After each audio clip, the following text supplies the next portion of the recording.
people really do attach themselves personally to organizations and embed so much of their own values and sort of the identity of the organization. Right. It must be a challenge to find that sort of meeting of the middle.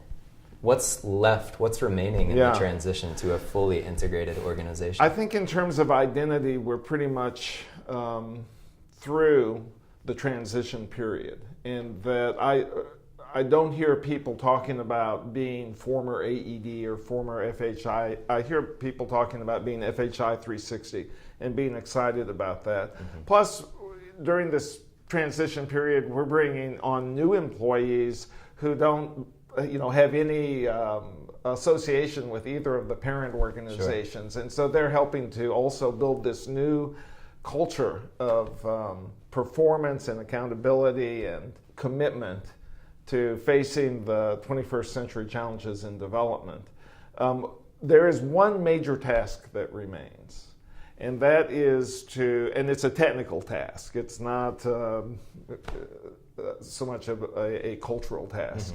Mm-hmm. It's to bring together the two into one financial accounting system, the finances of the entire organization, because FHI and AED had very different financial accounting systems, and we've now brought these two large and sophisticated organizations together, and we're actually moving into a completely new system, which is a modern system that is tooled for the kind of global enterprise that we are.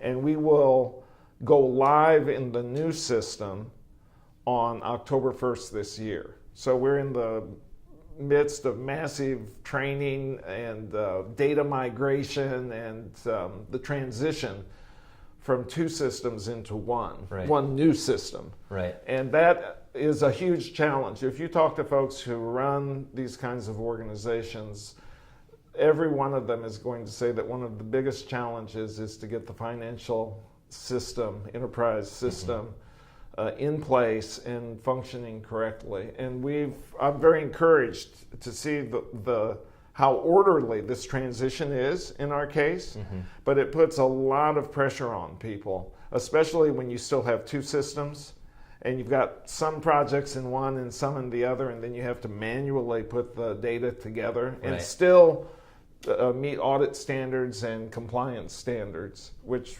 we're doing. But that's a huge challenge facing us as an organization. Sure. And that's the one really big remaining task associated with the acquisition. Right.